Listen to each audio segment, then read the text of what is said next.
Saudara-saudari, keluarga-keluarga yang dikasihi Tuhan, Shalom. Selamat berjumpa kembali dalam Inspirasi Sabda bagi Keluarga. Di awal bulan Desember, hari ini Selasa tanggal 1 Desember tahun 2020, kita memasuki masa Advent sekaligus sebagai Minggu Pertobatan. Kiranya dalam masa penantian ini, kita layak menyambut kedatangannya. Bacaan Injil hari ini diambil dari Lukas bab 10 ayat 21 sampai dengan 24. Pada waktu itu juga bergembiralah Yesus dalam Roh Kudus dan berkata, "Aku bersyukur kepadamu Bapa, Tuhan langit dan bumi, karena semuanya itu Engkau sembunyikan bagi orang bijak dan orang pandai, tetapi Engkau nyatakan kepada orang kecil. Ya Bapa, itulah yang berkenan kepadamu. Semua telah diserahkan kepadaku oleh Bapa-Ku, dan tidak ada seorang pun yang tahu siapakah anak selain Bapa, dan siapakah Bapa selain anak, dan orang yang kepadanya anak itu berkenan menyatakan hal itu." Sesudah itu berpalinglah Yesus kepada murid-muridnya tersendiri dan berkata, "Berbahagialah mata yang melihat apa yang kamu lihat, karena aku berkata kepada kamu, banyak nabi dan raja ingin melihat apa yang kamu lihat, tetapi tidak melihatnya, dan ingin mendengar apa yang kamu dengar, tetapi tidak mendengarnya." Demikianlah Injil Tuhan. Terpujilah Kristus.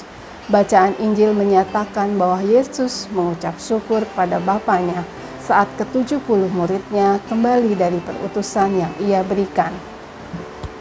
Begitu juga dalam kehidupan sehari-hari, kita mengucap syukur biasanya karena ada rasa bahagia. Ketika kita bahagia, maka suara kita pun memuliakan Tuhan, terlihat ceria, wajah penuh senyum dan gembira. Namun sebagai orang beriman, apakah kita hanya mengucap syukur kepada Tuhan hanya saat bahagia, atau tetap bersuka cita dan berpengharapan dalam berbagai tantangan yang kita hadapi sehari-hari? Apakah kita seringkali membandingkan kebahagiaan kita dengan orang lain? Lalu, bisakah bahagia itu diberikan kepada orang lain? Saudara-saudari terkasih, ucapan syukur dan bahagia tidaklah sama pada setiap keluarga. Terlebih pada masa pandemi sejak Maret 2020, hampir 9 bulan kita jalankan. Bahagia itu bersifat personal atau pribadi yang tidak bisa dipaksakan atau dibandingkan kepada orang lain, namun bisa dipancarkan atau menjadi berkat bagi orang lain. Seperti kisah di bawah ini. Suatu ketika saya mengadakan kunjungan ke rumah seorang ibu. Ibu ini mempunyai 2 anak, namun kedua anaknya mengalami keterbatasan. Anak pertama menderita gangguan jiwa yang mulai muncul saat dewasa, sedangkan anak kedua tunawicara. Ibu tersebut kini seorang janda.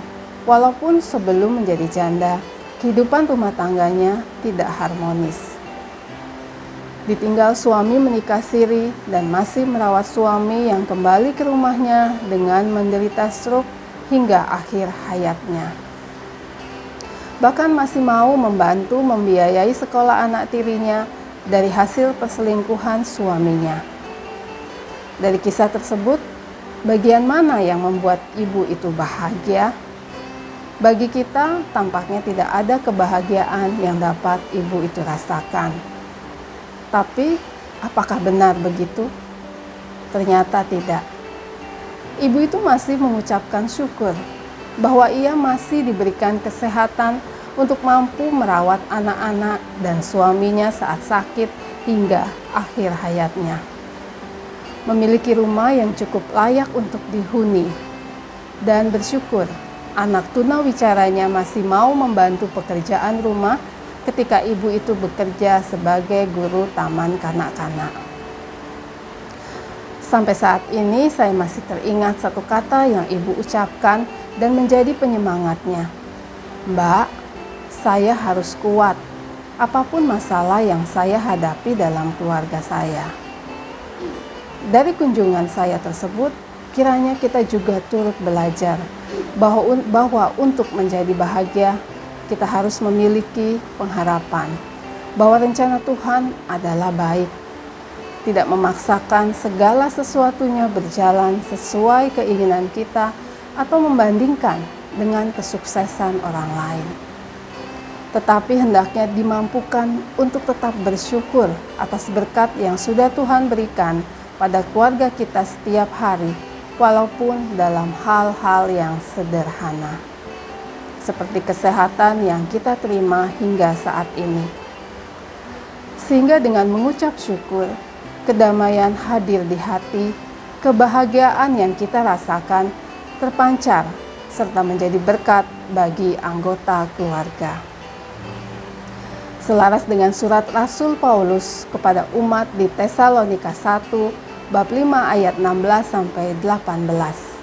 Bersukacitalah senantiasa, tetaplah berdoa, mengucap syukurlah dalam segala hal, sebab itulah yang dikehendaki Allah di dalam Kristus Yesus bagi kamu. Saudara-saudari terkasih, hari ini kita juga diajak untuk meneladani Beato Dionysius dan Redemptus yang pestanya kita rayakan. Pada para biota tersebut mengandalkan kepada kekuatan Yesus Kristus, mengabdi dan meyakini iman Kristiani, memiliki kerendahan hati, berani membela kebenaran, dan mau mengampuni. Kiranya bacaan Injil dan keteladanan Beato Dionysius dan Redemptus juga memasuki masa Advent ini bukan sekedar penantian, namun setiap keluarga memiliki kekuatan, kesanggupan untuk mengisi kehidupan dengan penuh ucapan syukur. Mampu melihat hal-hal sederhana yang sudah Tuhan berikan dalam kehidupan kita sehari-hari, sehingga kedamaian hadir di hati, kebahagiaan terpancar dan menjadi berkat bagi setiap anggota keluarga serta sesama. Tuhan Yesus memberkati.